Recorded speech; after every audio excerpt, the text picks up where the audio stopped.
The Alternative Dig Talk. Real issues, real talk. At first, we hit your gadgets with our state-of-the-art digitalized mobile studio with the debate on the road behind the wheels. Later, we launched our magnificent studios located on Plot 1A, Sawagude Close, Lukulinanganda, Machindye, Kampala, where we bring to you our must-watch shows like The Mighty Drive, Monday to Friday, 8 a.m., Hotline, Mondays, 7 p.m. As for legal matters, Twins at Bar, Tuesdays, 11 a.m., Wednesdays, 6 p.m. is Afro-Caribbean Link, where we connect Africa with the Caribbean. Voltage on Thursdays, 7 p.m., featuring a youthful panel. Interface with Dr. Kiza Besije every Friday, 12 p.m. with his call to action against injustices. Snap Talk, Saturdays, 6 p.m. with the trio. A must-watch, The Political Dice, Sundays, 8 p.m. with the duo that never stammers, and so much more. Watch us live on all our social media platforms. We are The Alternative Digitalk. Real issues, real talk. Hi, welcome to The Political Dice. It's controversial, purely political, well researched, accurate and global. Oyagala bya parliament oba council. Yes, state house oba ghetto. Ani ayuga ku ground. Ani bwe babuze. Okimanyi nga Dr. Kiza Besije alesa amaanyi. Olwofadda bafutoli abateesemu obuvaazi. Oba yo DP eri kuki? Olwojema. Bano ba MKCG bo baddawa. Abo bafuna CDF bamala tebabanja. Olwo baba ate bange bali kuki? Abo bo akina kulabisa simanyanga posturing tebabiri bali mu structure building. Naye ate ono ye. Ani oyo oba? Ye ali kuki? Oyo tumuleketa gamba mpanyiga mawu. Ebe ndabena birindira no ku The Political Dice ku The Alternative Dig Talk nange teditenje ewamune Farida Bikobere buli wa Sunday sawa 2.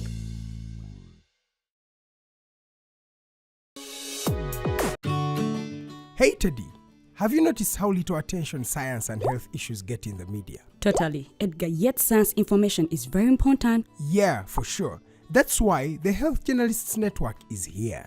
How can they help? They are a group of journalists dedicated to advancing public understanding of healthcare issues through impactful reporting on health and science. Oh, really? Yes, they meet up every month with scientists and researchers, policymakers, and activists at the science media cafes. They then relay what they discuss to the public. Does that benefit us? Oh yes, very much so. This helps with health and science literacy for a healthy Ugandan society. Okay. I love getting informed about science and health issues. Health information makes all the difference between life and death. I'll look them up and engage them. That's great. They are based all over the country. Oh, okay. That's interesting, and they should be making real impact. They are empowering health communities through journalism. Journalists can save lives just like doctors.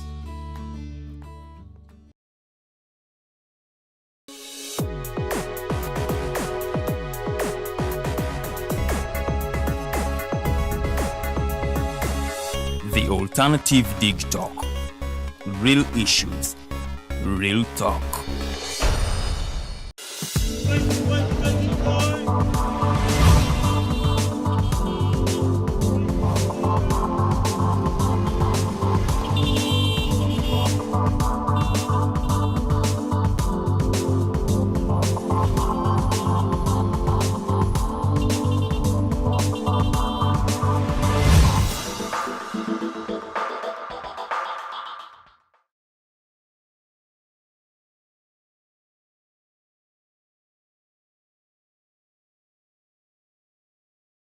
Mbaniriza ku show muli ku Mighty Drive amanyanze Farida Bikobere mu studios ntuddemu n'omukulu Mr. Buwembo Habib ono tumujjukira bulungi nnyo mu March to Parliament azenga yenyigira mu activities ezenjawulo era twamulabako emabegako wali eri era ku Parliament awo nga ina activity gyakolawo ya one man army era nakwatibwa n'amalira ddala eruzira ndowooza ebbanga lya myezi nga 3 so nno abadde ajja tugoberera life ye ya activism okuviira ddala mu FDC ate paka wano saawa eno bwali mu kibiina kya NUP. Tugenda kubanga twasesinga march to parliament impact yaayo, olowooza yakola oba teyakola, gwe wagiraba from a distance.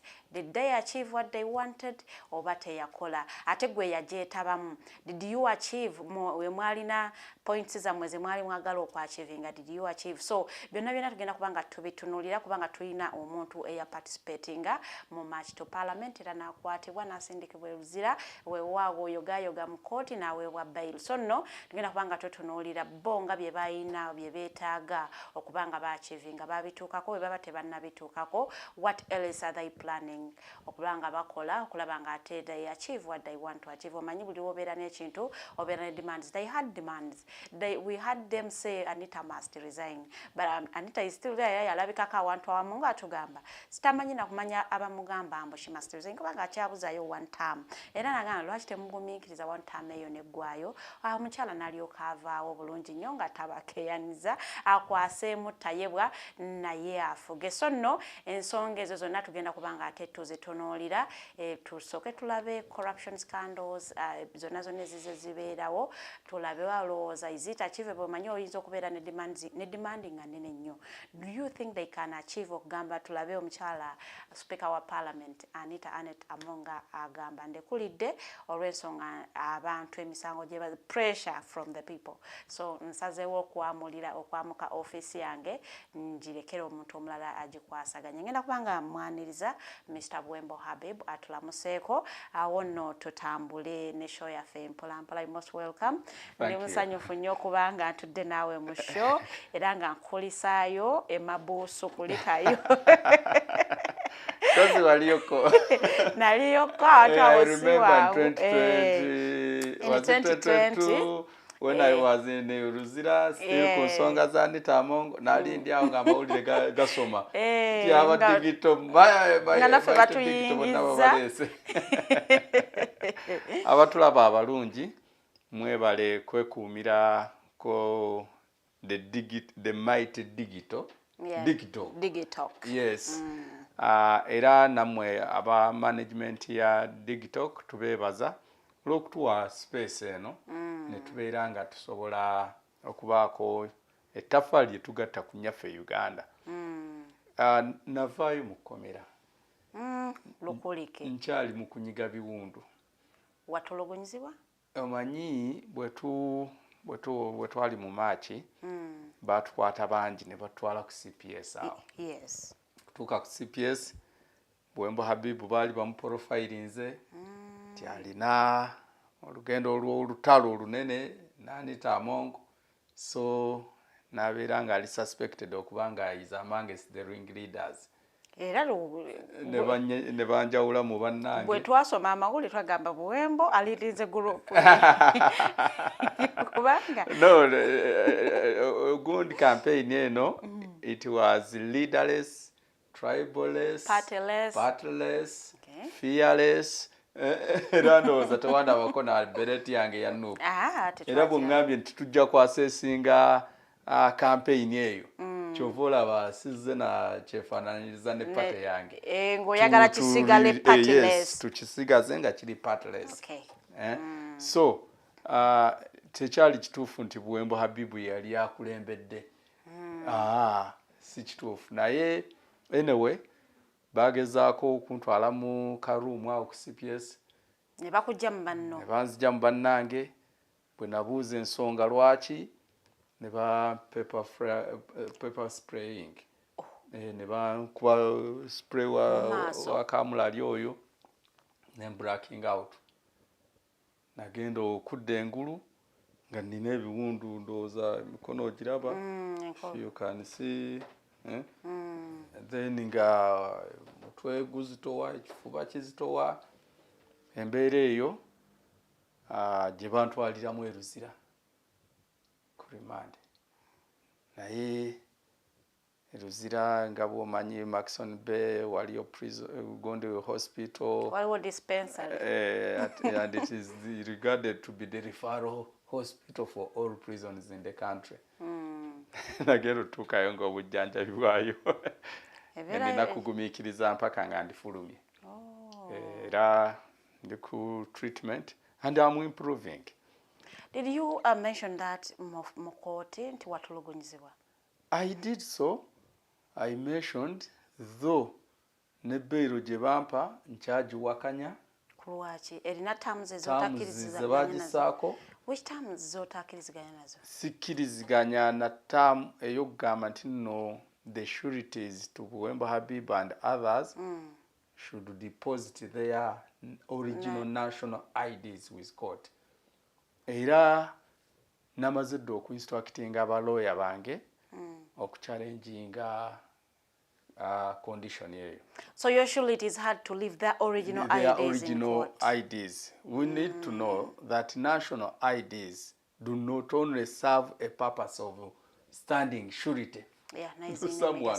Yeah, it serves so many other daily purposes. You know, there are some transactions in the country you cannot carry out without you cannot even withdraw percentage by the way. You cannot withdraw money from any financial institution more than a million without a national ID. So if court confiscates someone's national ID, then chiba kitegeeza bamaze mutataganya mirimu gye. Ne traveling. Yeah. We know that we are in East African Confederation now, and you can travel using your national ID across the borders. Kakati simanyi logic omulamuzi gye yakozesa okulowooza nti national ID eno alina ogisigaza. Ng'oggyeko ekyo, it discourages the public from presenting itself to stand surety for suspects. You're right. Omulundi omulala Buwembo Habibu bajja mukwata olaba abantu nga beebuzaabuza because teriyagala kusigaza national ID. I was so lucky nti mukyala wange nayiga Alayisa Buwembo y'omu kubajja okuneeyimizya ne mukodomi wange. Bwe babagamba condition eyo baali tebasobola kugamba nti tetujja gisaayo. As we are speaking now, my wife has been processing a driving permit. Part of the conditions is present a national ID. Yeah, true. And now she cannot process it any further okutuusiza ddala ng'asoose n'afuna national ID. Omusango gwe baatuggulako public nuisance, they are it is one of the light charges. Yeah, it is in a light fact charge. we even challenge it. Ebisango ebyo byaliwo mu biseera by'abasajja bali abakabbulu abazungu nga balina ebifo bye baagazeetinga nga byo byabwe. You know, kyayisa katwe akabuga k'abaddugavu. It was because abaddugavu bakomanga awo transactions zaabwe ez'obusuubuzi zakomanga katwe ekibuga mu Kampala onoonyayo. You know, so kati basaawo obusango amanya charges ezo, public nuisance, idle and disorderly, trespass. Olwaleero ogamba otya Munnayuganda nti you are trespassing from where to where? Idle and disorderly in a country which has over 80% of its youth unemployed. That according to the statistics carried out by UBOS. 80% of the someone youth can unemployed. be yeah, true. How can you charge someone of idle and disorderly? If he's not employed, then what do you expect him to be doing from morning to evening? Be at home. Be at home for 24 hours. So, waliwo ebintu bye twasigaza nga tetumanyi na lwaki tukola ki? Tubisigaza. Kati ekigambo public nuisance twali mu kooti omulamuzi omanyi bw'aba asoma charge then wabeerawo interpreter. Yes, abamutudde ebbali awo. Interpreter n'agamba nti muvunaanibwa omusango gwa public nuisance. Kweyisanga ekitagga. Ati naye agakikweka alaba bw'atizza mu lulimi lw'ettegeera. Naye yakireka mu luzungu. Ne mugamba nti omutaputa ako tetukategedde.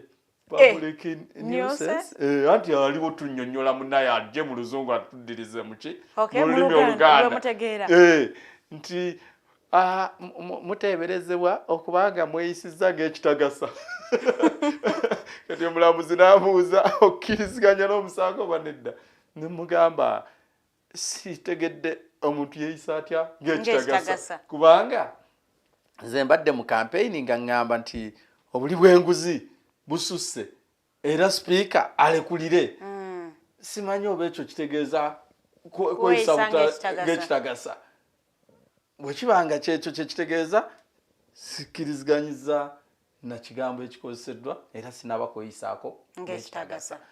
However, kampeyini eno eya kulwanyisa obuli bw'enguzi etandika butandisi. Yes. Tubadde tumanyi nti yakoma ku 23rd lwe mwatambula. 23rd it was like causing a civic awareness.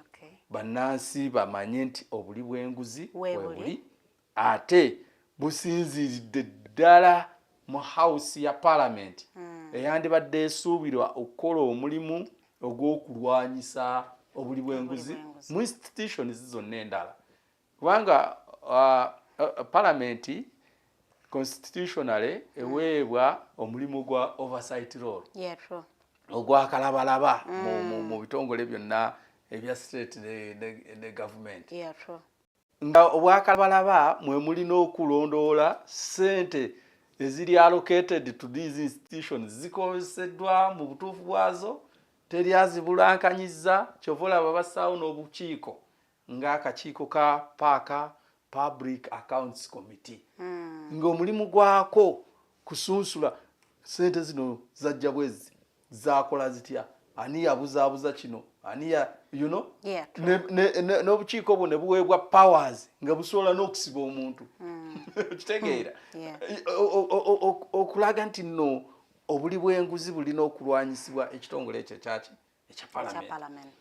However, mu kaseera kano parliament eri mu kuswala nti obuli bw'enguzi obusinga kati busibuka muki mu parliament to the extent nti n'obukiiko buno obuteereddwawo owulira issues ezimu n'owulira ng'oli agamba nti bwe baali bagenda mu komiti bano ne basooka bayisaawo akantu bwansi then bagenda otuuka mu komiti nga badalimba budalimbi era olutalo luno bwe tutandika lwatandikira ku social media by the way ogijjukira parliamentary corruption exhibition zezagenda maaso exhibition tugenda okulaba ng'abamu beekaza Anita Among nga bw'omumanyi neyeekaza nti ebintu bya social media tetusobola kukola ki kubigenderako and we cannot debate anything to do with social media.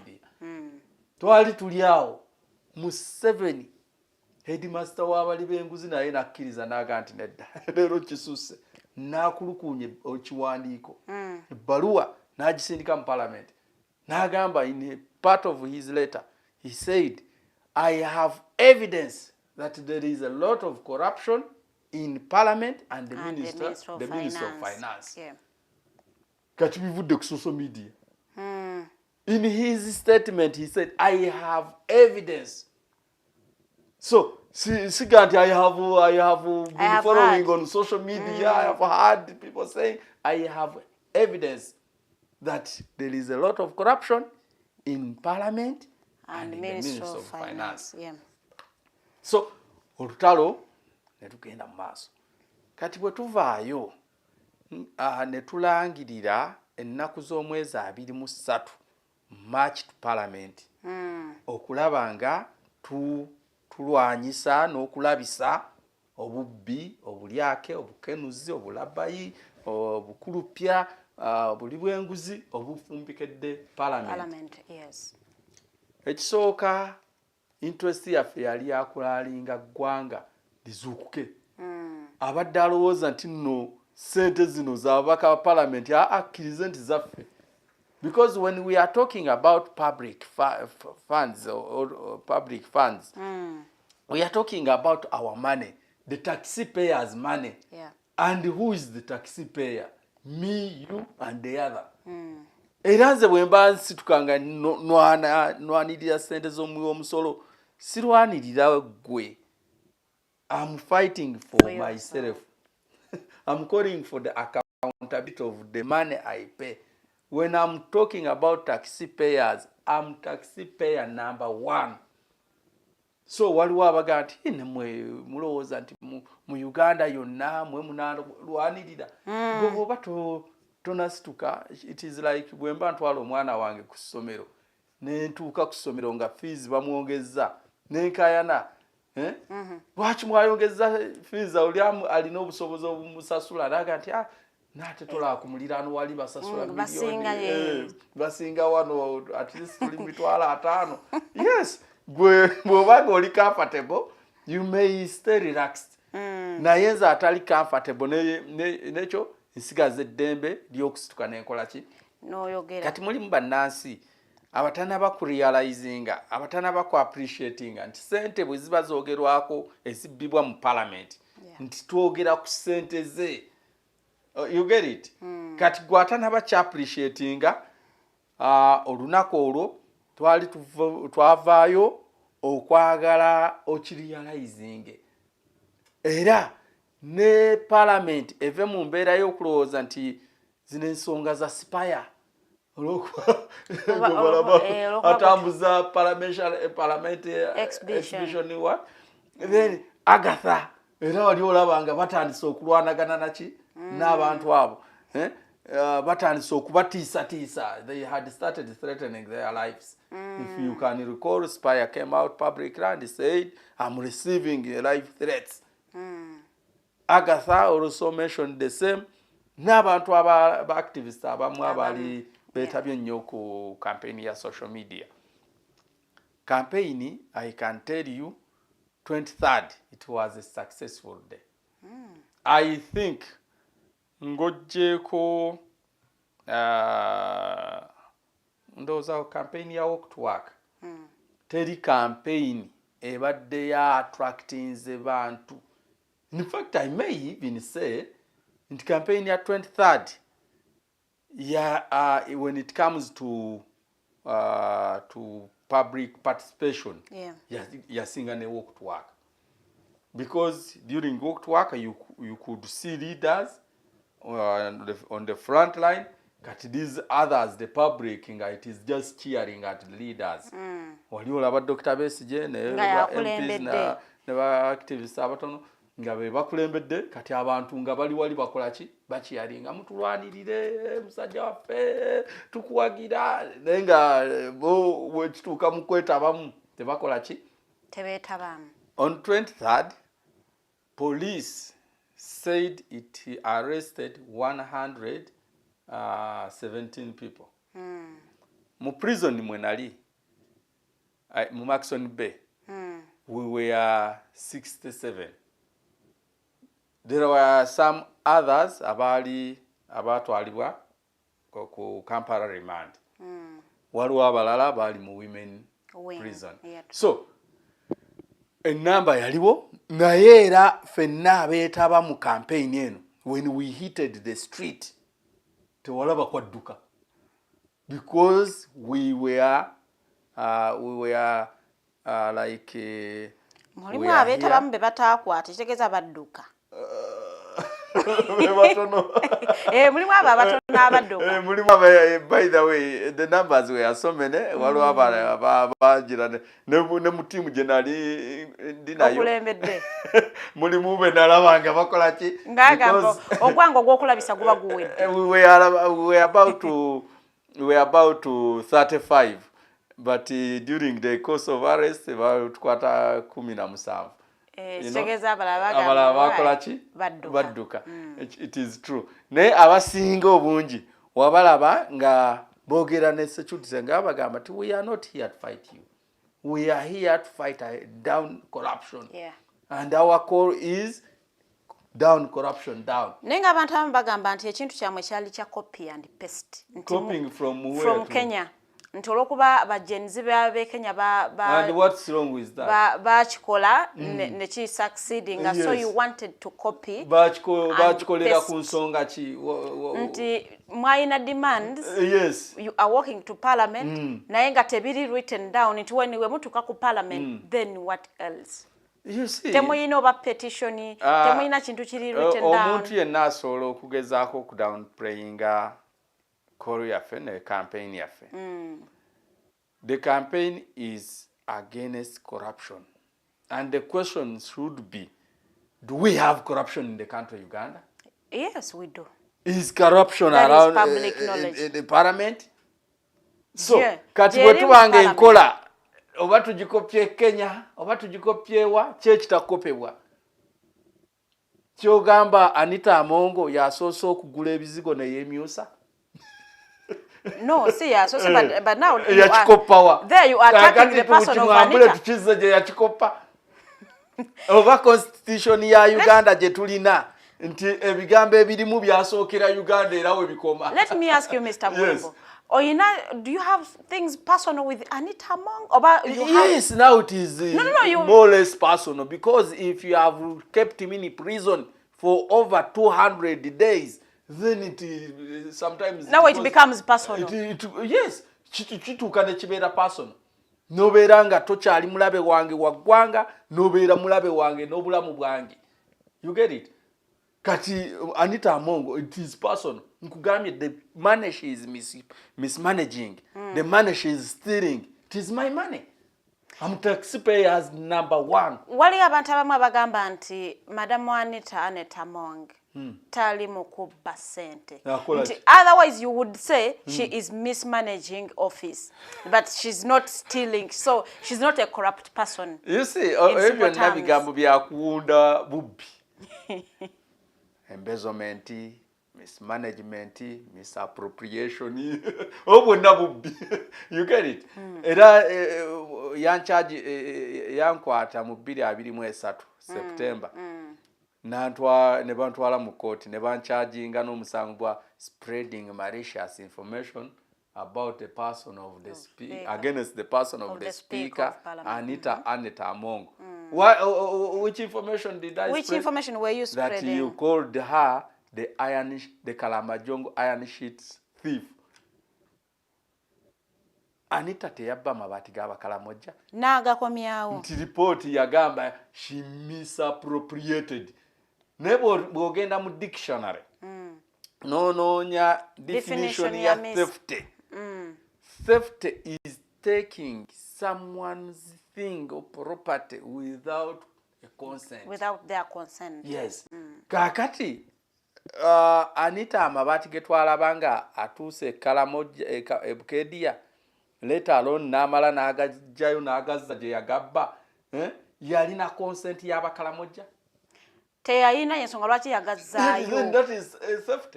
Era nze bwe natuuka mu kooti ne bansomera omusango. Habibu, on this day, you uttered ABCD n'abagamba ebyo bigambo byange. Era ne bumusaano kamera mbiddamu. So omulamuzi n'abuuza, so okkiriziganya n'omusango? Ne mugamba nzikiriziganya n'ebigambo byonna bye nayogera. Anita Among mubbi, yabba amabati g'Abakalamoja. Anita Among nina obujulizi obukakasa nti yabba amabati g'Abakalamoja. Obujulizi obusooka ye report ya IGG ye yamuimplicatinga. Obujulizi obwokubiri nina abantu be yakozesa mu kutikkula amabati g'Abakalamoja ogayingiza mu store ye. Obujulizi obwokusatu twamulabanga ye kennyini bwe twakuba enduulu ngazza amabati agazza gye yagabba. Obwo n'obujulizi mbulina. Nekye neegaana kiri eki? Charge spreading malicious information. It is not malicious information to me. It is the truth that I say. You know? So, tubadde ku match. Tujja kubanga tukwatira ya omuntu weyebuuliza lwaki mutagetinze nnyo Anita Among oba lwaki tutagetinze nnyo parliament kubanga obuli bw'enguzi obuli mu parliament tetusobola kubugeraageranya obuli mu ministries endala away from parliament. So why are you all mwenna amaaso lwaki tugateese nnyo ku parliament?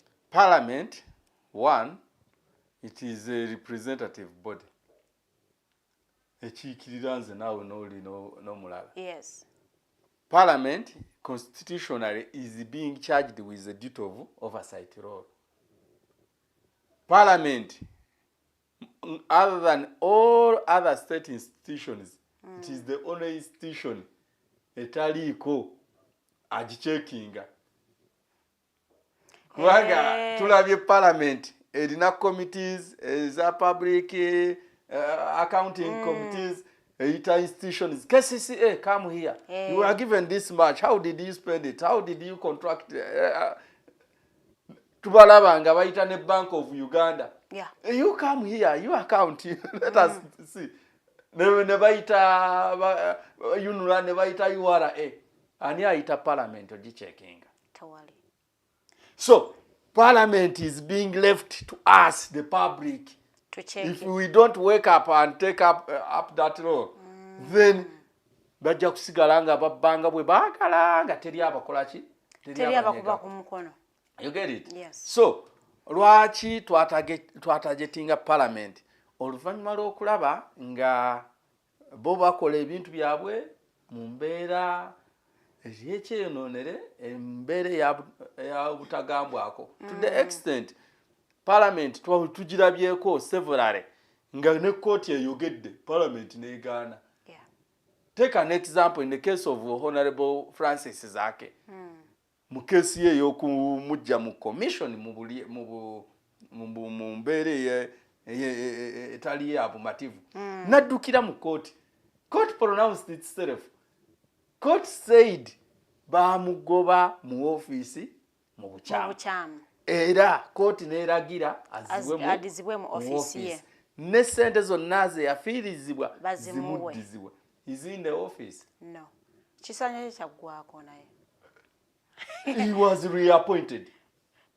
He was reappointed mu bukyamu. Has his money been paid? Ezedda. Ezemabega tebazisula but Parliament esobola n'okuyisa olugaayu mu kooti.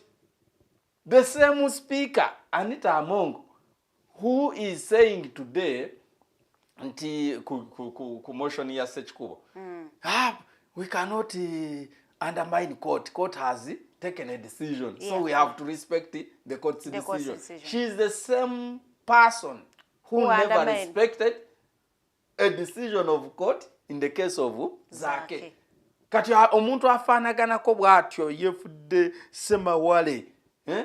Bwe mutakuba nduulu ya kyalo ajja kukola ebive buli omu bimukose. Kwe kusalawo ne tugamba nti olutalo luno tulufuule public. Era Anita Among mu lutalo lwe twatandika public ezuukuse. Olabyeko mu chachi ng'ayingira chachi ne bagamba nti you are corrupt and you deserve not to be here. That has not happened. You haven't seen it. Where did it happen? I was in prison. Mu prison eyo waliyo screen za TV. Nendaba omwana omuwala ng'ali ku mulyango wa church yeekandagga. Yakwatibwa n'okukwatibwa weewaawo tebamutwala mu prison ne bamuwa bond nga balaba omulamu ogwo aliko muki? Mutuufu. Tubalabye ne ba church leaders nga batunula mu maaso g'ababbi abo ne babagamba bannange mususe. You are stealing too much and your stealing is affecting so many lives. That is how now important the campaign is becoming. Tulabye nze mbadde mugundi mu facilities ezo za security. Police, prison, n'aba prison bennyini n'otuuka ne bagamba kudos. This time round you are speaking. Mukutte kuki? Kinyusi. Because their lives are also deteriorating because of the acts of these people. The corrupt. Okitege? Tulabye embeera nga n'abalamuzi bennyini olaba nga bali bakuba mu ngalo. Yes, bakubira abeekalakaasi mu ngalo era nga babagamba nti I don't need you go home. Teri kuwa cash bail nkuwadde yato ezitali zaabu. Waawo abalamuzi abamu tugenda kwongera balabisa ng'omulamuzi yali mu keesi yange condition ezo ze wassaawo national ID biki waliwo ne condition kuze bateeka ku be basibye the accused nti ate olina okuleeta your copy of the national ID not a copy original national ID okuwa bail. Take an example of Sami was granted bail, yes. Ono wa Maite family. The Maite family. Sami was granted bail with stringent conditions. Condition number 1, pay cash of 500,000. It was cash bail. Yes. Okay. The cash, yes, we could solicit money from amongst ourselves. Nabategero mulamwa campaign jetuliko. And the money was raised. But another condition that failed Sami to get out of the prison was deposit both your national ID, and original, and your passport. Why both? But on which charge? Public nuisance. Kati wa terrorism no wa banamugamba ki? Kati ro munatwala ni tuna wala Anita na yingira nga asaba bail munamusaba ki? Nanti awo omuntu weyebuuliza nti bwe bamulese president yo ne setting bwana ddala mwenga mwe bakalupulisa abatera obifesinga and you are not challenging. That's why I've instructed my lawyers to challenge. And this is not the first time we are challenging the same.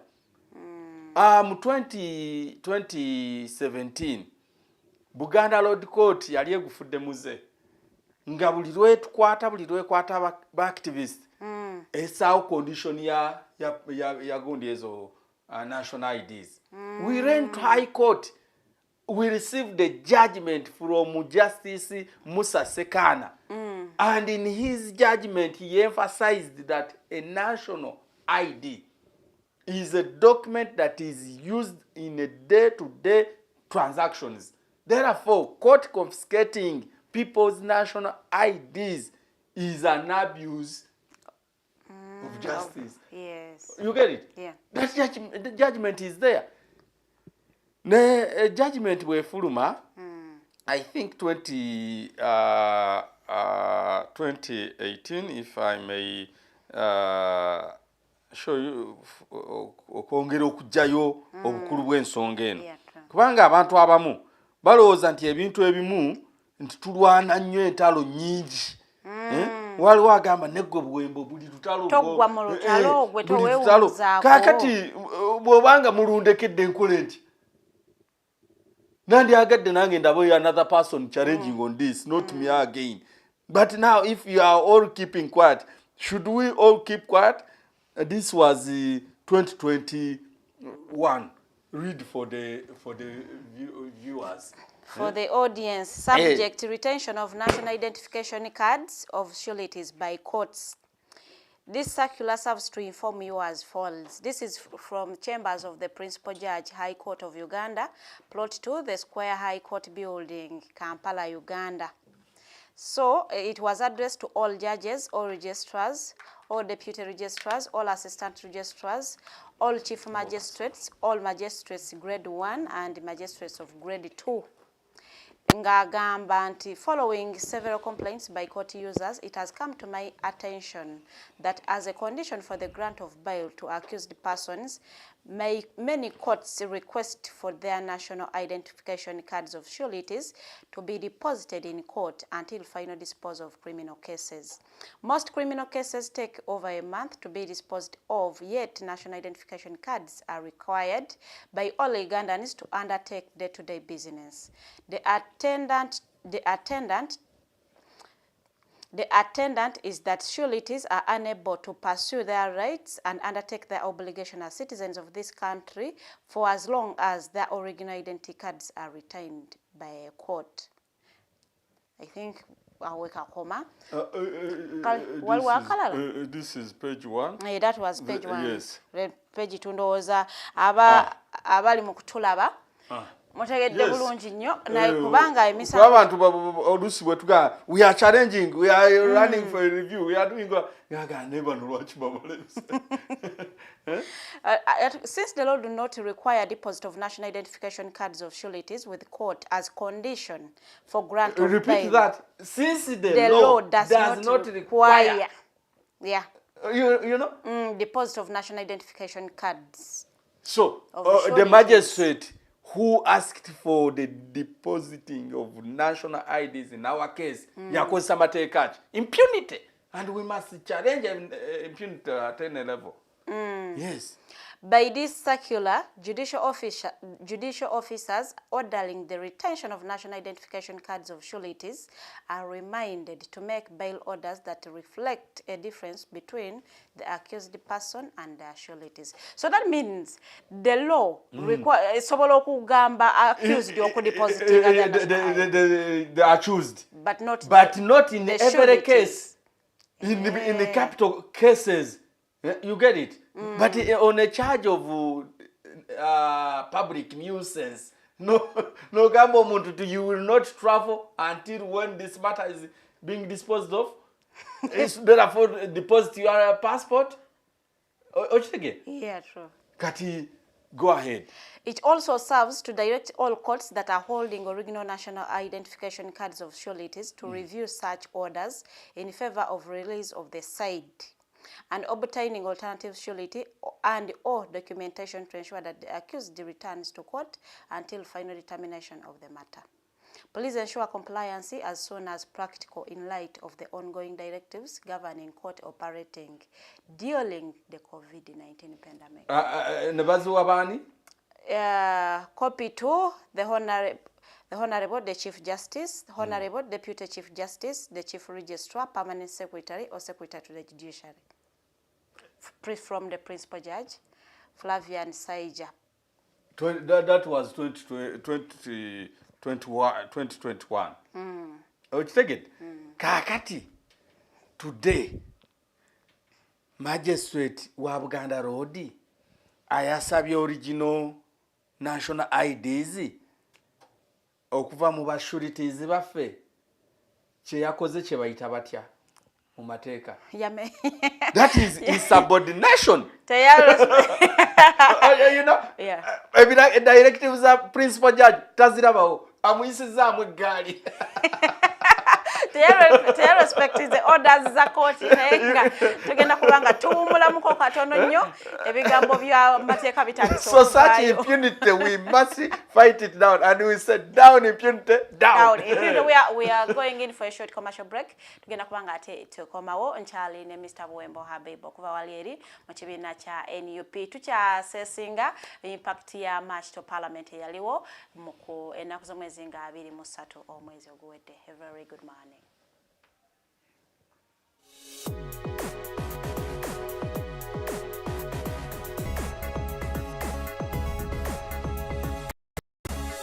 The Alternative Dig Talk.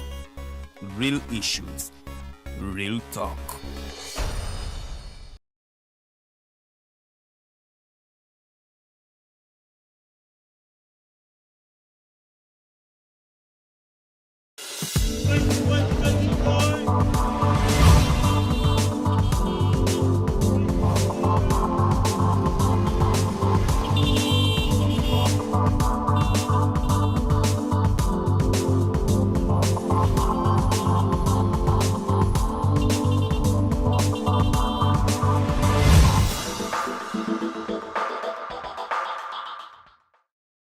Hi Rogers, can I ask you something? Shoot. What does corruption mean? Well, summarily, corruption is abuse of public power for personal gain or for the benefit of a group to which one owes allegiance. For example, when a public office is abused by an official accepting or soliciting a bribe. By the way, private people can be corrupt too, like bribing police officers to escape fines. Okay. So exactly how does that concern me? Well, do you pay taxes? I guess, yeah. What does that have to do with this? Everything. Because those taxes you pay are supposed to facilitate services you use, like water, electricity, roads construction, medicines in hospitals, name it. Okay, that is much bigger than I thought, but it can be stopped, right? Well, yes, it can, although it may not be as easy as it sounds. And here is the reason why. Corruption roots are grounded in our country's social, political, economic, bureaucratic traditions and policies. So, what has kept it going this long? I mean, why don't we stop it? Well, the main reason why it has been here for so long is because institutions are weak, either as a result of poorly defined ethical standards of public service, weak administrative and financial systems, or ineffective watchdog agencies. What can we do to stop it? At a national level, we must focus on strengthening the independence and effectiveness of public institutions that fight corruption. At a personal level, we must commit to never giving a bribe. I promise I'll never give a bribe. Well, that's a great decision you have made. Me and you now have to spread this message to all our friends. If we all do our part, corruption will be no more. This message is brought to you by Alternative Digital. At first, we hit your gadgets with our state-of-the-art digitalized mobile studio with the debate on the road behind the wheels. Later, we launched our magnificent studios located on Plot 1A, Sewagudde Close, Lukulinanganda, Machindye, Kampala, where we bring to you our must-watch shows like The Mighty Drive, Monday to Friday, 8 a.m., Hotline, Mondays, 7 p.m. As for legal matters, Twins at Bar, Tuesdays, 11 a.m. Wednesdays, 6 p.m. is Afro-Caribbean Link, where we connect Africa with the Caribbean. Voltage on Thursdays, 7 p.m., featuring a youthful panel. Interface with Dr. Kiza Besije every Friday, 12 p.m. with his call to action against injustices. Snap Talk, Saturdays, 6 p.m. with the trio. A must-watch, The Political Dice, Sundays, 8 p.m. with the duo that never stammers, and so much more. Watch us live on all our social media platforms. We are the Alternative Digital. Real issues, real talk. Hi, welcome to the Political Dice. Empishi ebyobufuzi. It's controversial. Purely political. Well researched, Accurate and global. Oyagala bya parliament oba council. Yes, State House oba ghetto. Ani ayuga ku ground. Ani gwe babuze. Okimanyi nga Dr. Kiza Besije aleesa amaanyi. Olwofadda bafutoli abateeseemu obuvaazi. Oba yo DP eri kuki? Olwojema. Bano ba MKCG bo baddawa. Abo bafuna CDF baamala tebabanja. Olwo baba ate bange bali kuki? Abo bo akina kulabisa simanyanga posturing tebabiri mbali mu structure building. Naye ate ono ye. Ani oyo oba? Yali kuki? Oyo tumuleketa gamba mpanyiga mawu. Ebe ndabe nabirindira nokuda Political Dice ku the Alternative Digital nange teditenja ewamune. Farida bikobere Buli wa Sunday sawa 2.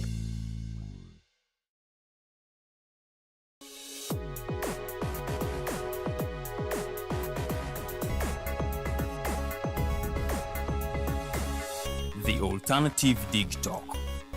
Real issues, real talk.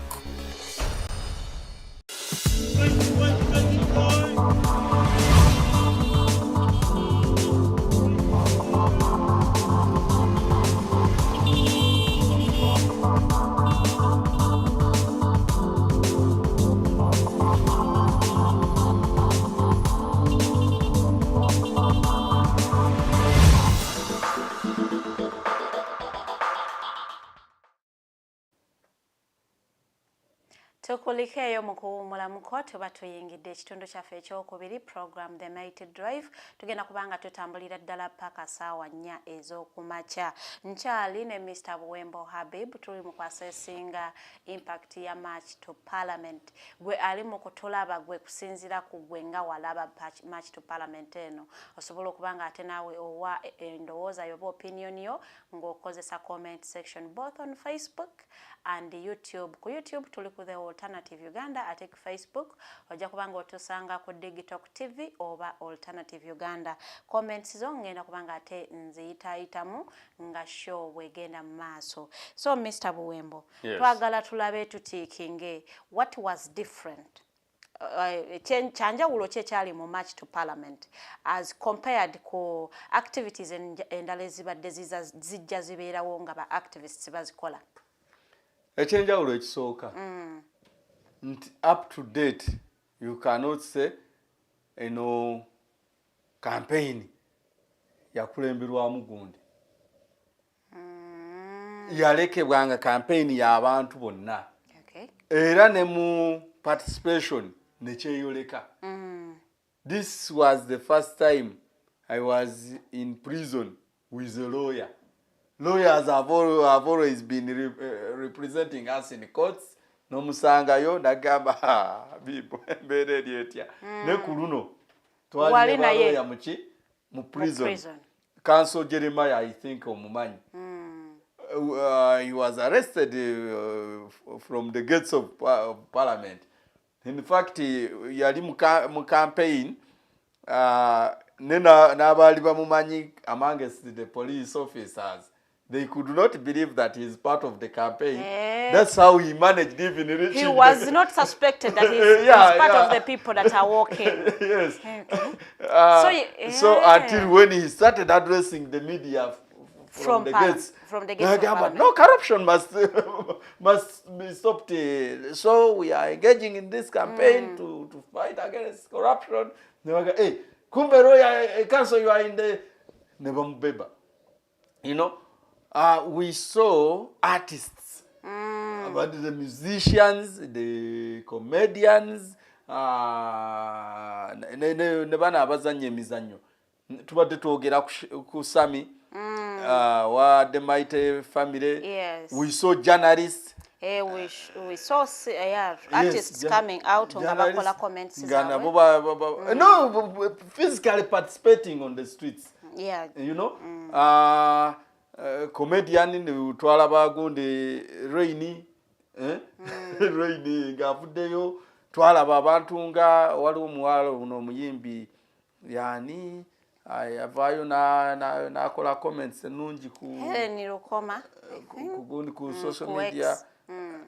Sidi nyo muntu wa music saba musibategera bulungi nenga used to get feeds from different sources. So campaign yali yanjawulo ekirala twatuuka mu prison. In fact, before prison twali ku CPS. And I saw the OCCID. I think he's Munyarwanda or Muhima. He was like, now, go watch me mu campaign yen. Oli munyankole. You know? Go munyankole watch me mu bine byokwekalakasa. So to him, abanyankole tebalina kwekalakasa. He thought abanyankole they are contented that dina buzibu da tebasobola kwekalakasa. But reaching prison, twatuuka nga tuli abasibe 67 mu Maxon Bay. Then we proposed to grouping tubeere nga tweyamba. Twalina abantu ab'obusobozi obw'enjawulo. Mulimu asobola okwerabirira welfare n'ava mu prison nga tabonyebonyeeko. Then nga mulimu n'atasobola kwerabirira atalina wadde kantu konna. Netugamba nti nno twekolemu team. Buli omu asharinge ne munne kyakola kyalina. Ne bankwasa obuvunaanyizibwa bwa welfare. So I had to take a list of every suspect of demonstration. Naye ku list ngenda okutunulako nga mu tribes amanya aga western ge gasinga amanya aga region zendala. Yes, manya aga western anto gamanya. So ne bwe twakungaananga, sometimes I was forced to speak some Runyankole. Nomanya? Nindumanya. Nindugambira kimu. My mother is a Munyankole. Okay. Yes, my mother is a Munyankole from Rwampala. Rwampala is part of Umbara. I attended a primary school in Shema, Kabwohe Mixed Primary School. Kabwohe hao tulinawo nyizo gamba nti wetuva. Tulinawo bajjajjaffe we bali. Ensibuko yammwe. Yes. Jajjange azaala kitange bajjajjaabe be baali abasajja bewulira mu busiraamu be bayita abajungute. Oli bawuliddeko? Towulirangako tamu ey'abajungute? Nali ngiwuliddeko. Yes, kati omujungute bw'oba tomumanyi be bantu ng'eddiini y'obusiraamu ezze Uganda yaleetebwa Abawalabu. Kati Abawalabu baatuukira mu Central Region wano. Bwe basentalinga wano baafuna mu bantu ba Central Region ne babasomesa eddiini. Bwe bamala ogibasomesa ne babasindika basomesa abalala. Basomese baspreading eddiini mu ggwanga lyonna.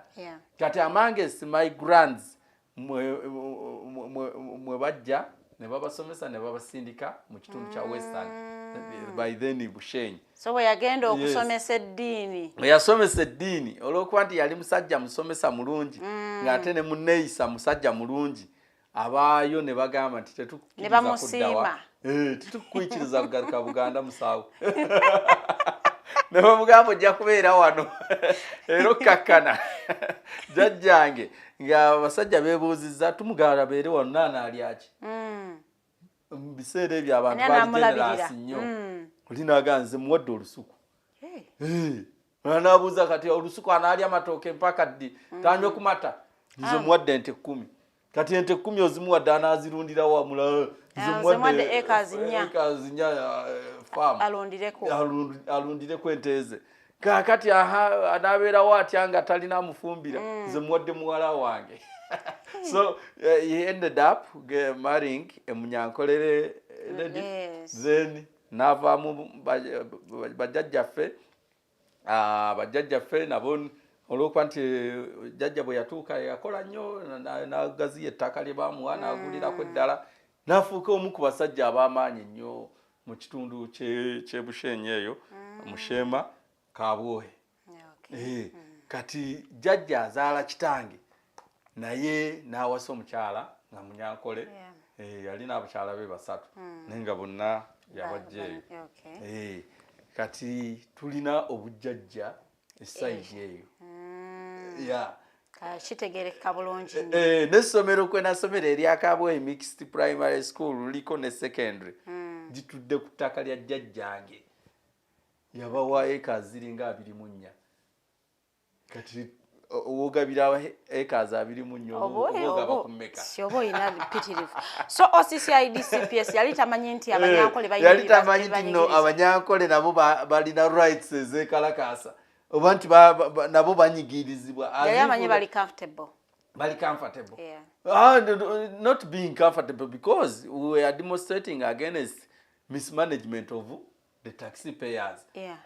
OCCID akimanyi bulungi nti de banyankole olusope taxes. Naye ndowooza yali amanyi nti abanyankole bali mu bazibba bonna bali mu babbi.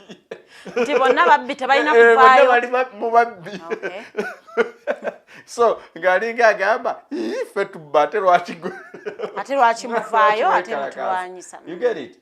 So ekyo kyali kyanjawulo okubeera nti nno tribes zonna zaali inclusive.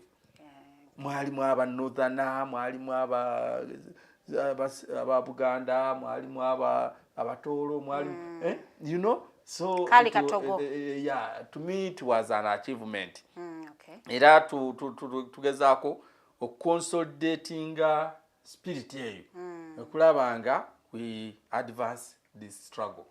Kakati nga March to Parliament ebaddewo omukulembeze w'eggwanga yavaayo n'agamba. Before nga tetunatuuka ku mukulembeze w'eggwanga ekirala ekyanyumira the teams ezaavaayo okwalayinga ne ba demonstrators.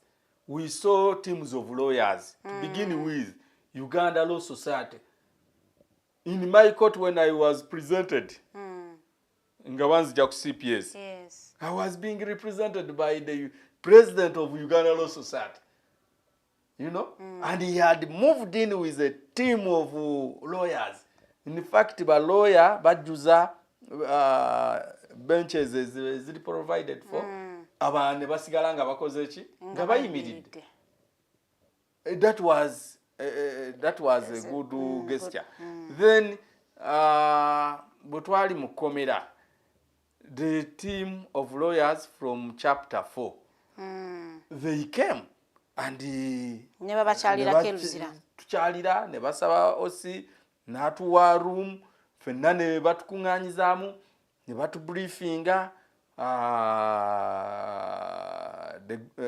gundi omusango gwe batutaddeko kyegutegeeza ne batusaba contacts z'aba sureties to follow up okulanga tufuna bailo bwe twapiaringa.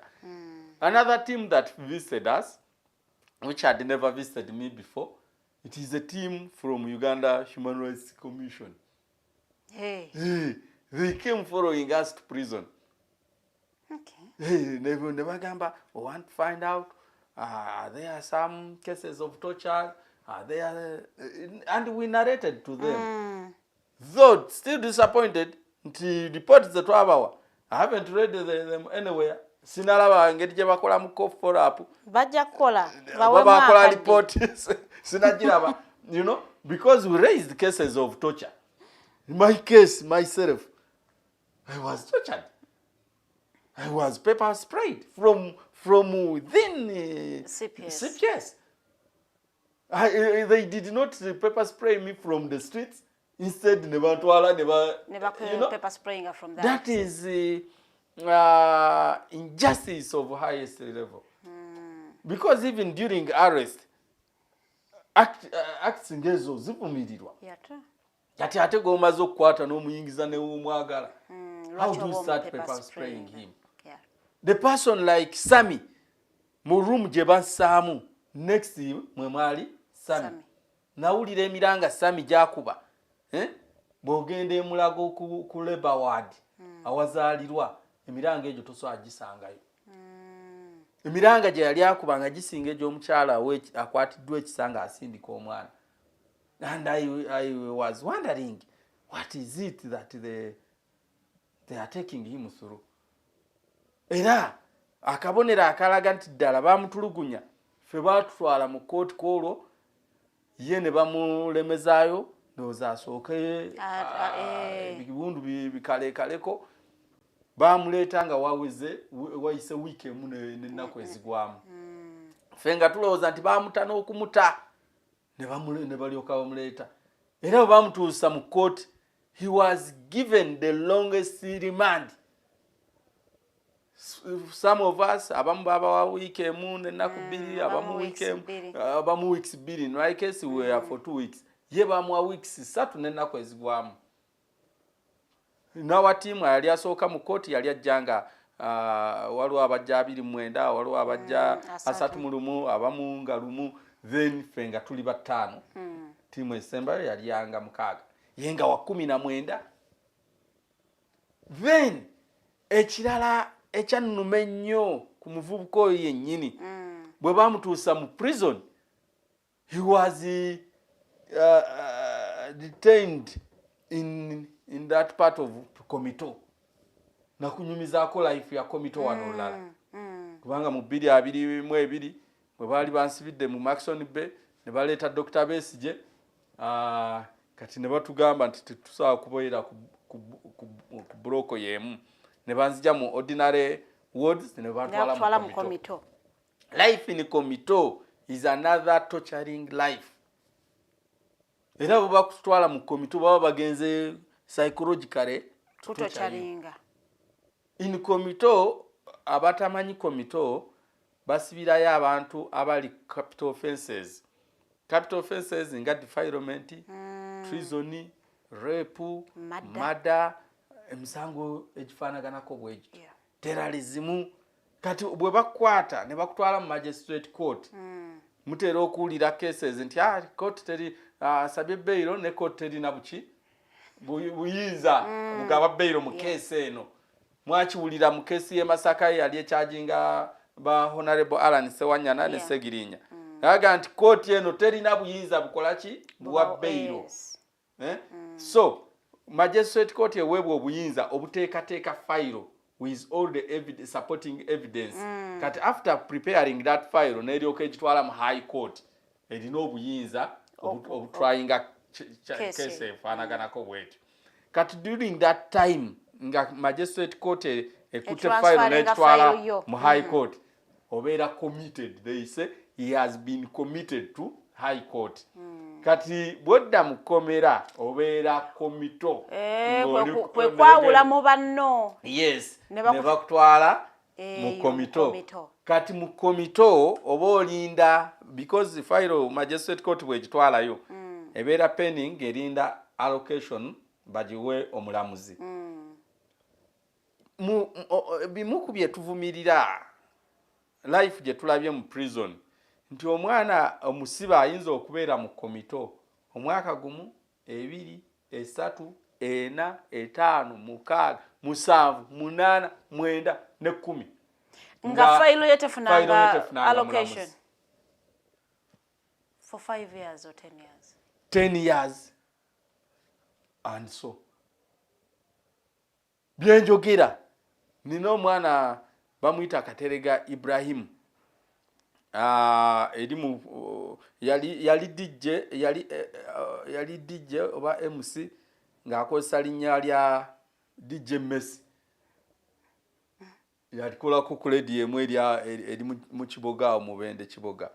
Yes, story gye nanyumya naye amaze emyaka 10 bweddu mu komito tawuliranga linnya lye nga lisomebwa nti fayiro ye eri allocated.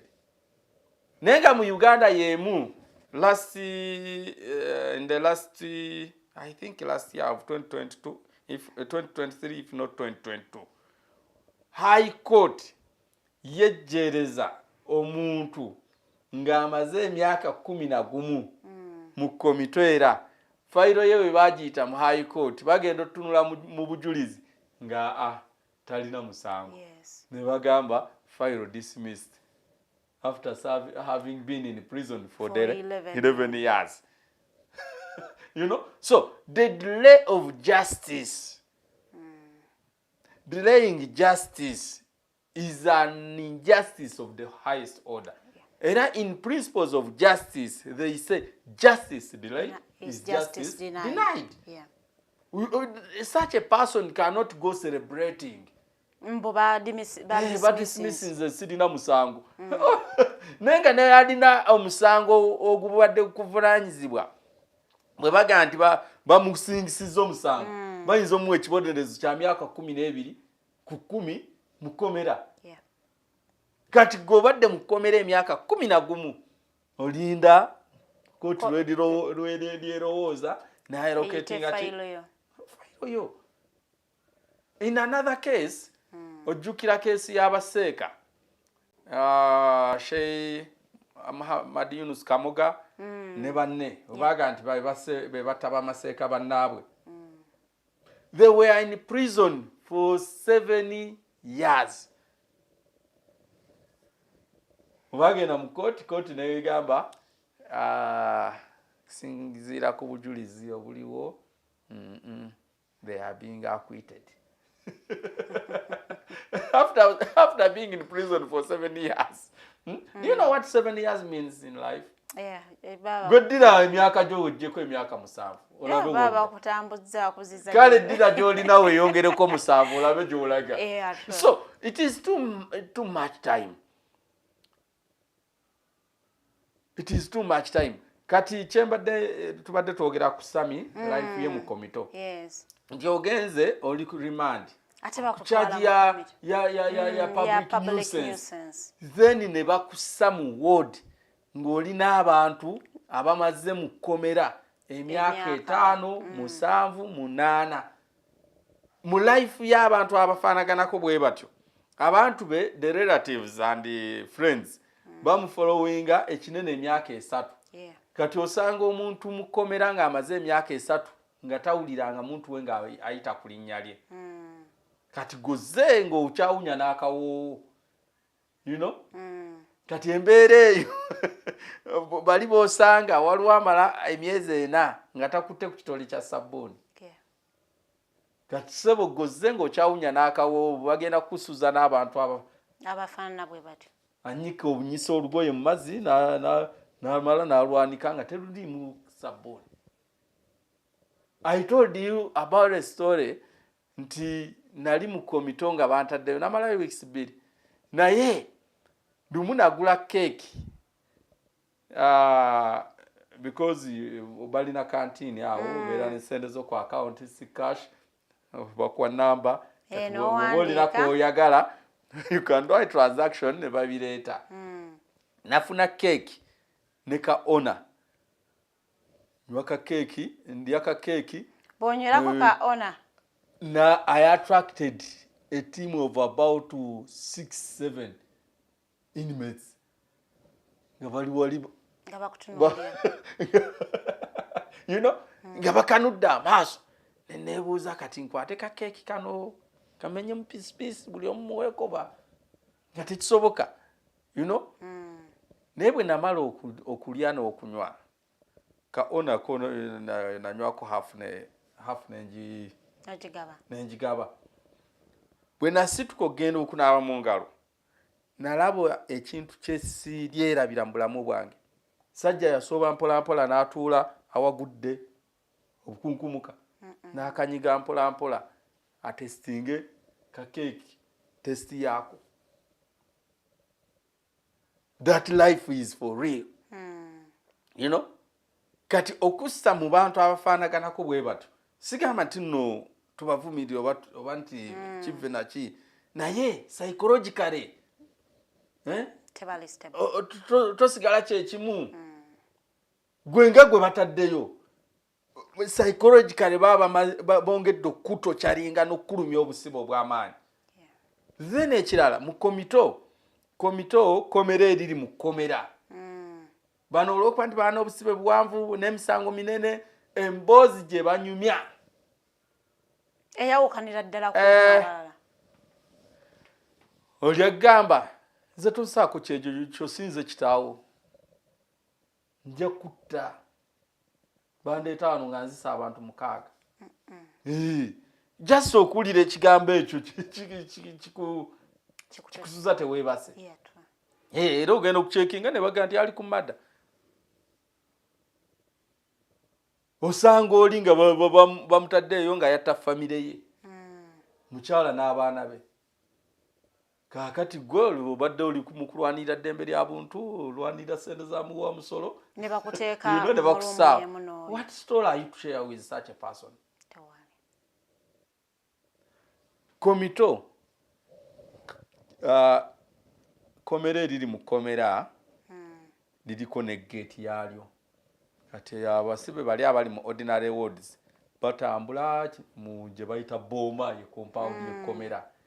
Bano abakomito tebakkirizibwa kutambula. Era bw'aba afuluma ka gate kali he must go out for a purpose. Ngenda ku purchase era babawa bano abakulembeze abali mu prison ba RP boma smaya RP ward RP biki n'amutambulirako n'amutuusa gy'agenda n'amukomyawo. Kati bakusa mu life efaanaganako bwetyo baba bakusibye omulundi ogwokubiri n'ogwokusatu n'ogwokuna mu kkomera lyerimu. You know? So muganda waffe Sami twetaaga omusaako mu musaala era ne challenge gye tuliko n'ey'okuchallenginga courts okusaba documents ezo buli omu agiwagire mu ngeri ye n'omulamuzi alaba ng'atulaba akubire omulamuzi oyo akasimu amugambe this is not how courts operate. Weekube mu kifuba tonyigiriza muntu kutuuka ku ekyo mu mbeera eryebweru w'amateeka. President w'eggwanga yavaayo n'agamba nti singa cause yammwe yali genuine eya march to parliament he would be the first person yalibadde ne wali ku forward front ng'abakulembera mu marching against corruption. N'agamba naye your march to parliament was funded by imperialists. Tebaba bateekamu akasente ebigambo ebyo okkiriziganya nabyo. Museveni is a joker and it is so disappointing. Because the constitution defines the person of a president to be the fountain of honor. Alpha and Omega. You know? Being a fountain of honor means a lot. So, bw'otuula mu office ya presidency, n'otandika okuzanya jokes ezifaanaganako bwezityo, then he wished joining us from our front. After him realizing that we were being sponsored by imperialists, as he's putting it on. Yaffe yali ya 23rd. Kati alangidde iye yabeerawo. Sponsored. Yabeerawo. He so wished to join after him realizing that there is a lot of corruption in the House of Parliament. Now, ours was sponsored and he could not join. Kati alangidde iye jana joining. Jana leading Italy sponsored by imperialists. By imperialists. Museveni himself wrote a letter to Parliament acknowledging that he has evidence of corruption in the House of Parliament. So I don't think that he still doubts. Corruption. Yes. Corruption. Yes. Then beyond demonstration, for him he has powers and authority to fight down corruption. What is it he's doing? Let me tell you, the essence of activism is to reach information to the relevant or concerned authority to attract a response. Yeah. For kuvane tugamba obuli bw'enguzi buyitiridde mu parliament. Tuba twagalawo officers, institutions ngeya IGG, institution ngeya inspector auditor general ziveyo. Zibe interested zinonyereze ku buli bw'enguzi obwo. Then office institution ngeya DPP tulabenga evaayo esawo egulawo emisango. Kuba bibano abadyaka abakulupya abalabayi nga babasa mu mbuga z'amateeka babase emabega w'emitayimbwa. That is the purpose of our demonstrations. Museveni, you need not demonstrate to cause action. You need not. You just instruct the institution of Auditor General, the institution of IGG, the institution of DPP to come out into action. So him coming out to say, I would have joined from our front, that is a joke. The same Museveni is being seen praising Anita. Ngalinga agamba tulumye ku bayaye. Twamulabye nga ali eyo bukedi yabo bali mukwe kubya bifaananyi n'ente bali kubya bifaananyi, you know, alinga agamba tulumye ku bayaye because he is the headmaster of corruption in the country. Kati alaba afunye deputy headmaster mu corruption. Kati abalwanyisa enguzi batuyita abayaye tugende ku wali tukubye n'akafaananyi tulumye abayaye. Ngenda kukola statement leero erumye abayaye. Sinalabayo omuntu aservinga obulungi okusinga Anita. Those are his utterances these days. True. Yes. Even nga Anita amaze attracting sanctions internationally. The theft, the corruption of Anita is not only being discussed locally, but also internationally. Ye Museveni akulaga nti I have to fight so much to make sure that I protect you. Why? Bagamba nti birds of the same feathers flock together. So kati bafunye ekibagatta. They have always been discussing my safety. Nga discussing nzeka. Nekati omponyezaako pressure part of the public concentrate nze kuggwe. Kati oyali Museveni okulwanirira adi tatamulwanirira okuba nti mulungi. Naye agamba nti at least nange kanfunemu abuweerero. N'okusinziira ku Mr. President, Madam Speaker ayina ebirungi byakoze. We all agree nti omuntu omubi abeerako n'ebirungi. Which is true. Nti kusinziira ku ye, the President of Uganda, Anita has served properly. Oba she has done meaningful representation as the Speaker of Parliament? You see, a Speaker of Parliament is not meant to serve interests of a person in the name of president. Era chovola nti waliwo principle ya separation of power. Wakitegeera? Yeah, true. Nti amongst the pillars of government that parliament is meant to check is the executive. That's why the executive ne bwebanga erina oba supplementary budget gyeyagala, it has to explain to parliament and convince it. Nekati instead Anita ye simanyi na kumanya simanyi nangeri gyenso akyogeramu kubanga tetulabangayo speaker kuva Uganda ebeerawo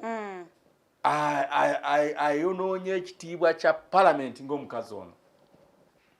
You have seen her severally when she's almost abusing the member of parliament. Yeah, that has happened. After all the nonsense you want, then that kind of language. Tetunalabayo speaker wa parliament asobola kutwistinga rules and procedures of the house the way she's doing. And people, the MPs, have presented a petition which is being signed by over 180 MPs, you know? Eranga procedures, rules and procedures za petition, za motion ingeyo, ziri clear. Yeah. Gwe no kera no kwata akapapula ne pen, no wandika. I have stopped it, therefore it cannot go on because of ABCD. Because court musango yakugira. No sinikira move our motion. That is not how parliament runs.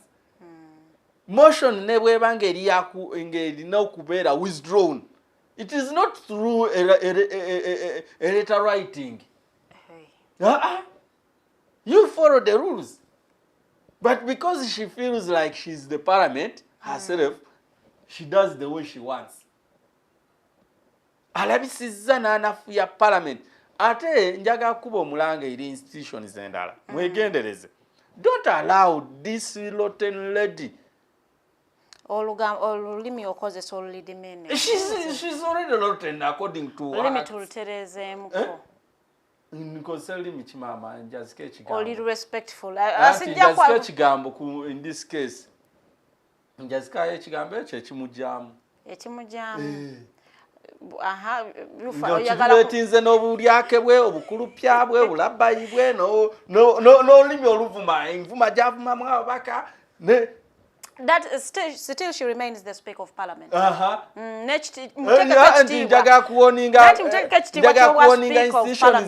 Njaga kuwoninga institutions nga court obutakkiriza ono kuddira bikolwa bye ebibi obituusa mu institutions ezo nga bw'amaze okusuula parliament n'agirabisa bubi ne institutions zino tezirabika bubi. Lwaki nkyogera nti tulabye cases ezimu mu kooti nga omukazi ono asindikayo baluwa ne kooti nazo abalamuzi ne beefuula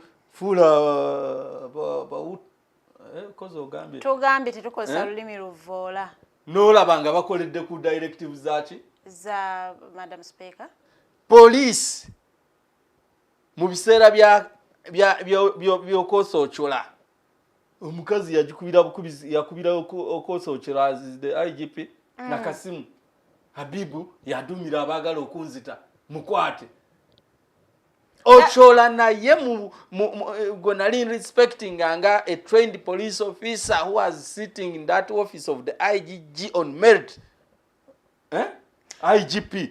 That was hearsay oba ochola yakugamba nti I've been ordered by the Speaker of Parliament. Yukunumiza, this happened to me. Sinyumya kati ebiri mu house just yeah, okay. But again, na deploying a patrem biri satu kuliko double cabin na yevuga ba CIDs ne Hyundai to surround off my home.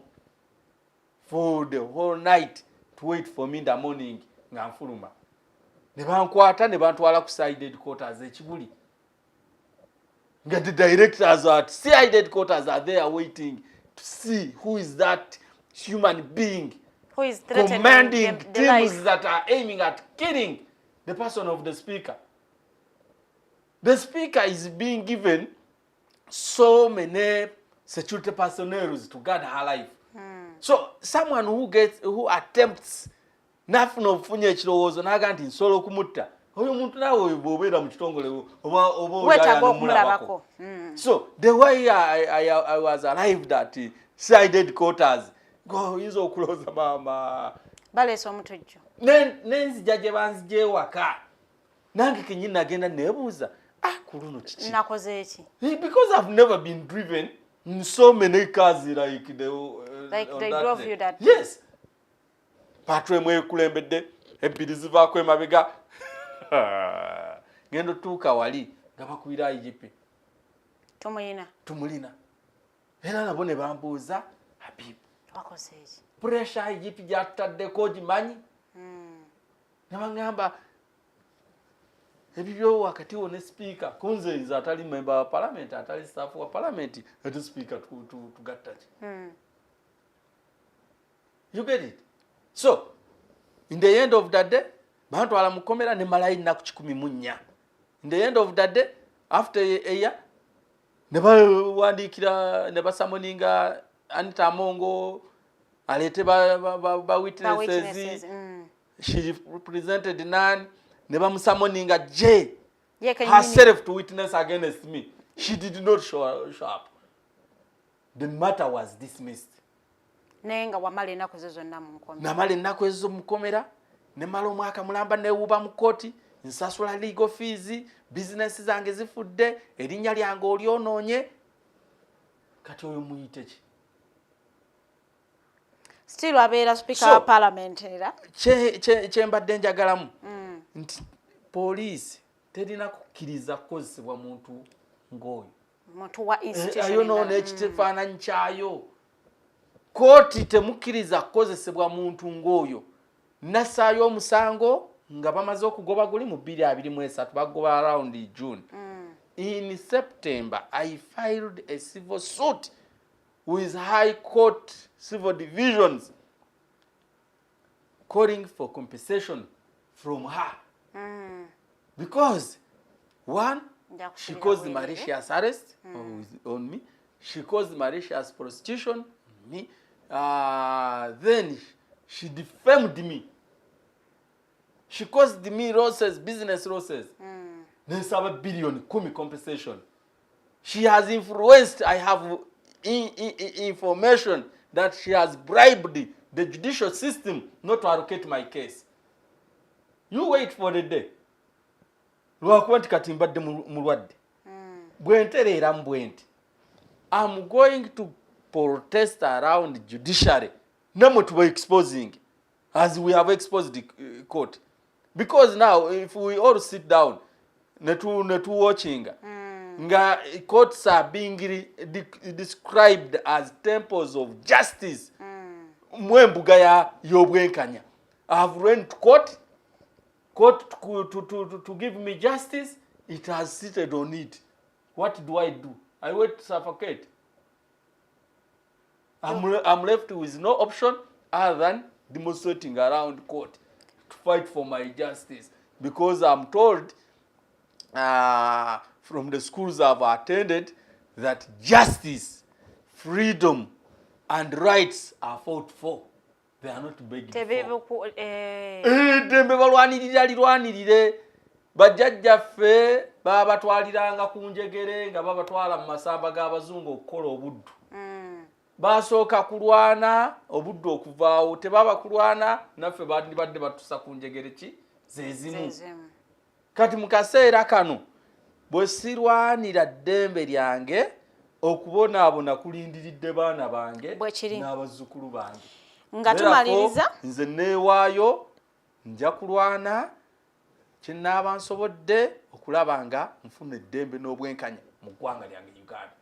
nga tumaliriza mu dakiika zaffe ezisembayo tukulaba onekedde mu ka t-shirt ka speaker must resign. Yes, I think the campaign is still on. It was part of the demands mwayina mu march ya mweto parliament. Yes. Ne mulowooza nti temwasaba kinene nnyo.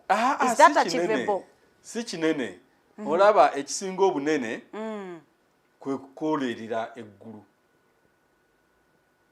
Si bwe guli? Okwekolerera eggulu ffenna twagala liyingira. Mulimu tugukola buli lunaku. Katonda tumusaba ya Allah nkusaba jjana era ngikolerera buli lunaku. But it is not a one day work. Yeah, true. It is a lifetime work. Okitege nti oyinza okubanga mu mwaka guno okwalifying oliyingira ne mu wiiki esembayo mu kufaako newekanga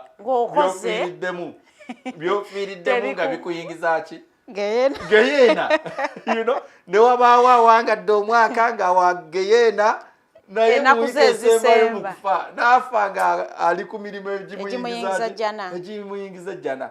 Kaakati speaker must resign.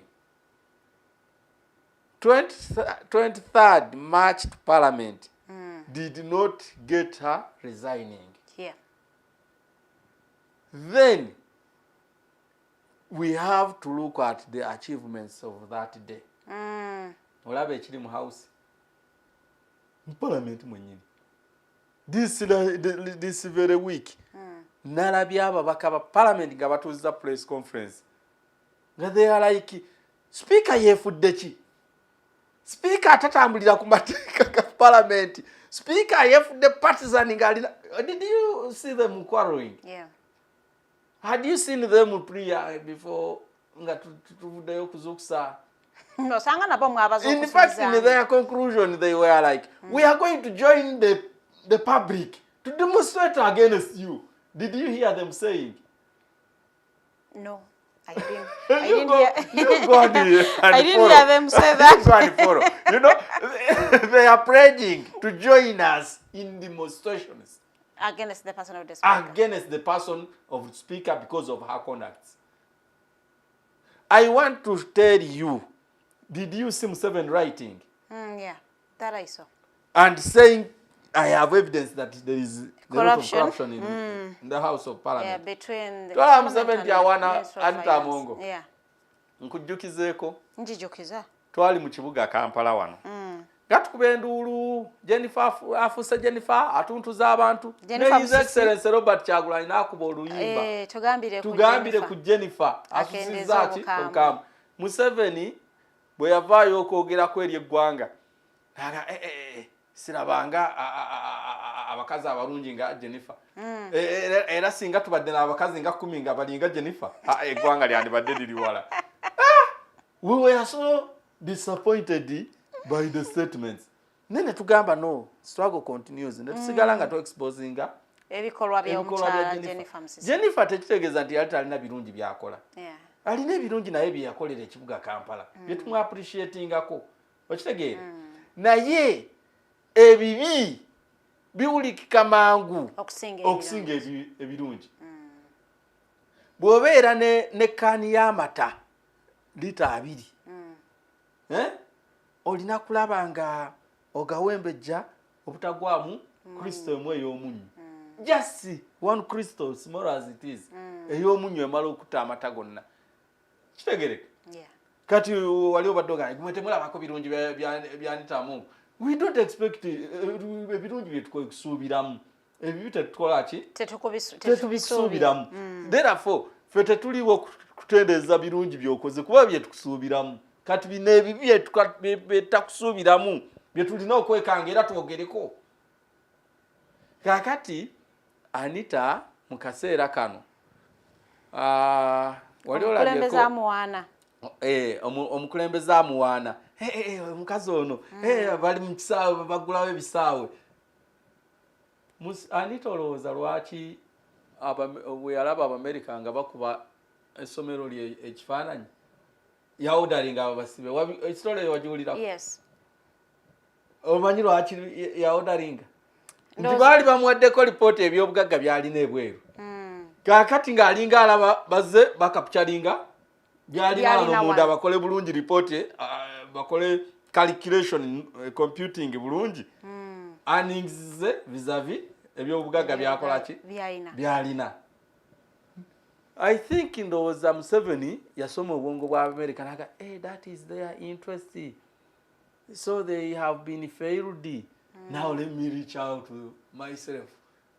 Museveni naye abadde eri ng'abala n'essomero n'eddwaliro akoze ekisaawe namuga olina ne faamu ndina faamu Anita mu maalo yalowooza ati ayagala kulaba ki faamu ye ne bapozinga walaba akafaananyi ka Museveni ng'alina ne Jeneti ekisozi. The same photo they took with Anita. Kati ya Anita mu maalo ga ni mugamba abantu bendowooza wandabye ne president akoze eki napozinze naye. Wait for a day. Anita, the way Jennifer Museveni was praised is the same way Museveni has praised you. But you find out where is Jennifer. Yagenda kuba kyeyo. Contract ye yali eweddeko. Yalekulira. Yalekulira. Siko kulekulira ko twogerako kwe tugamba Anita. Oba tokasomi bulungi. Resign. Speaker must resign. Siko kulekulira. That is what we are praying kulekulira paka ngatamu ye. That is what we are praying for. Ne Jennifer ya tugamba nagamba I'm here to stay forever. Era nagulawo ne carnivals ne yeto rana embarrassed azivuga kuvala yava walioze mukula azivuga. Tewali. What happened? Ebirooto bya Jennifer tebifaanagana n'ebya Dorothy Kisaka. So, I want to assure you that in the country Uganda, there is no any government official who has attracted international sanctions. Nasigala. If Museveni was to save any officer with international sanctions, he would have saved his in-law. Aba mukulu munne. Sam Kutesa abatamumanyi yazaala omukyala wa Jeno Muhoozi Kayine Rugaba. So abeera mukulu munne wani wa Museveni. Nekasa yafuna international sanctions ngaba America bamugambye togeza wadde dola tojesembereza wadde junyako Museveni yamwegaire namugamba kusaba resign odde Bali buli kyoyagala nja kikuweerera. Siro akuba nti Kutesa ali ayingidde emyaka emikadde nnyo egitaweereza. Kutesa muto ku Museveni. Kutesa muto ku Kadaga akyaweereza. Kutesa muto ku kono wa finance yani. Matia Kasaija. Obanga bali mu myaka jejimu. Kutesa bannaffe abatulaba abatuwuliriza muto ku Moses Ali. Naye kimutese Bali sanctions zava kuki buli bwanguzi. Obuli bw'enguzi mbu bajjukize mujjukira aba China lwe bali basaba okusima amafuta ga Uganda. Mujjukira story y'omu China gwe bayita Patrick Hoy ye yayisibwamu enguzi eyajja ne bajwa Kutesa mu keesi eyo bwe yali yewozaako yagamba nti ebitereke ebimu byali bya Museveni mukwewozaako naga nze nali ndowooza kaali kalabo yali nguzi. Story eyo gijjukira. Patrick Hoy kati ali mukomera. It was that scandal eyaleetera Kutesa ebizibu. Bw'oba ojjukira bulungi Kutesa ali chairman wa UN. By then ne bamufumula ne bamusaako envumbo takkirizibwa kulinnya mu America, takkiriza kukola transaction yonna na company ekolegana n'Amerika, takkirizibwa na kukwata ku dola. Era Kutesa bw'omusanga ne dola musike qualifying kuba nazo. Sibula abatulabya omuntu omulala ayafuna sanctions nga naye yali mulungi era nga bamuwaana. Yali Kale Kayihura. Kale Kayihura bwe yafuna sanctions za America. Kale Kayihura is still a young man, energetic. Yeah, sure. Why isn't he in the service? We may see him being reappointed. Reappointed when? Anytime. When the sanctions are lifted. Maybe. So, kakati Anita gaba malugo n'obutafaayo kunoonyereza ku byafaayo ebibaddewo okulowooza nti for yourself nti gozitowa okusinga bakuteesa gozitowa okusinga bakayihula gozitowa okusinga ba Jennifer Musi betulabyeko nga bakola ki nga basindikiriza era amaala ago ge yakozesezza n'abeera ku mukolo gwe gumu ne Museveni kwali n'agamba I'm still here. I'm in my first term and I'm waiting to serve my last term. Kati ye bw'alaba akasiba era nti kalivuka ku mutima nedda bakongola. They are still exposing you to the fullest. Then bagenda okutwalaganya nga tulina weyekwata. What I believe so much in is that day is coming and I will be part of the teams to celebrate that day.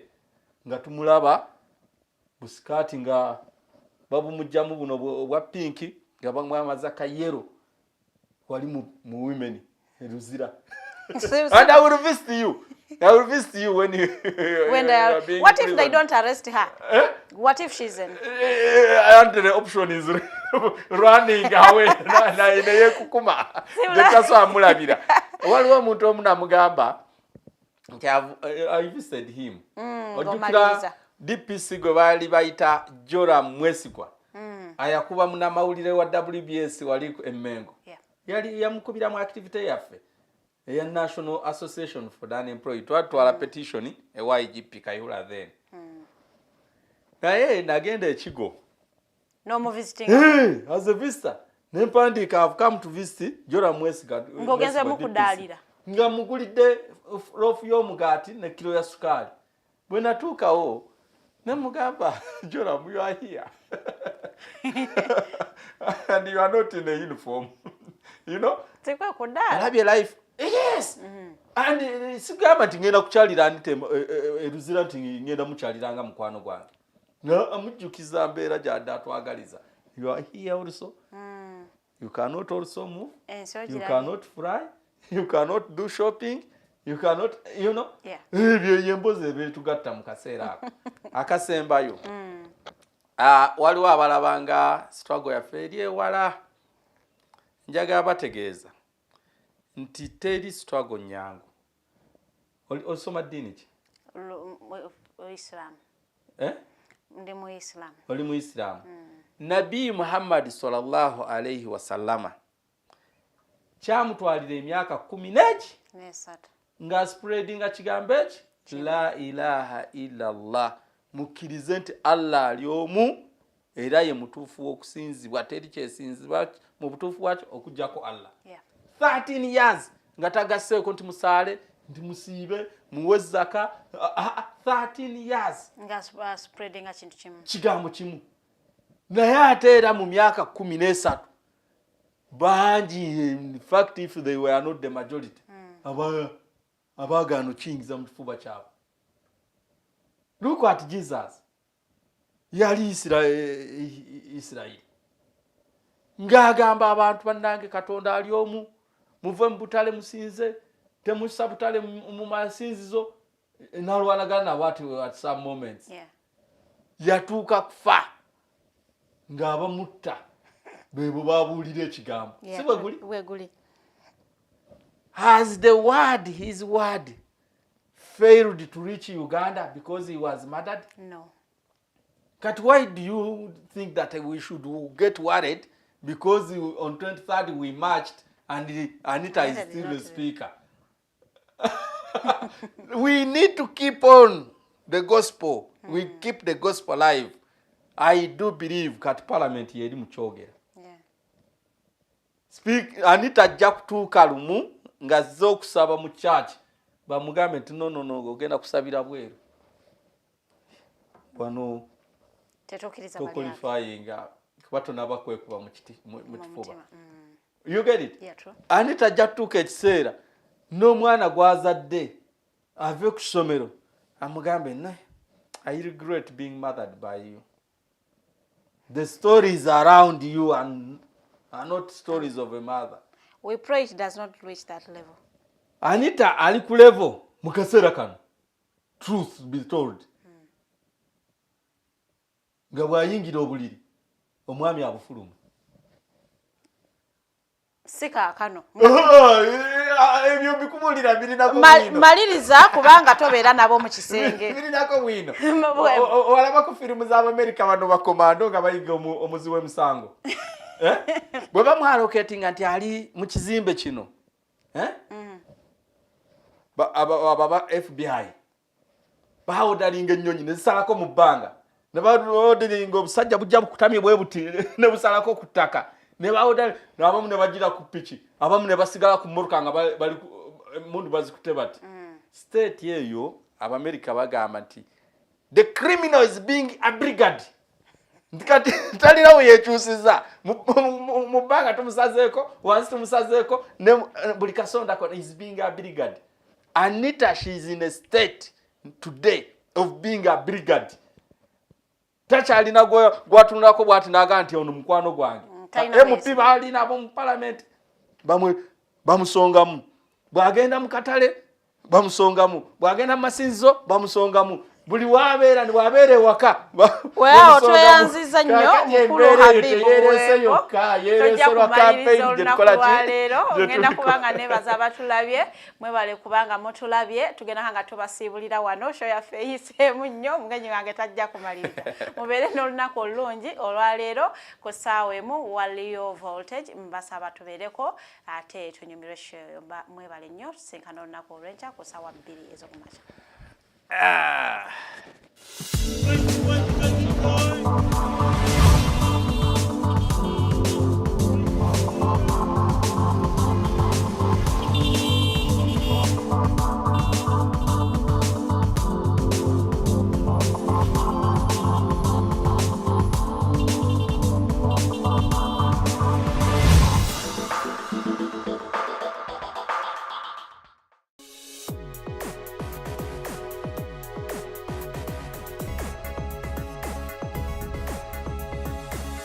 The Alternative Dig Talk.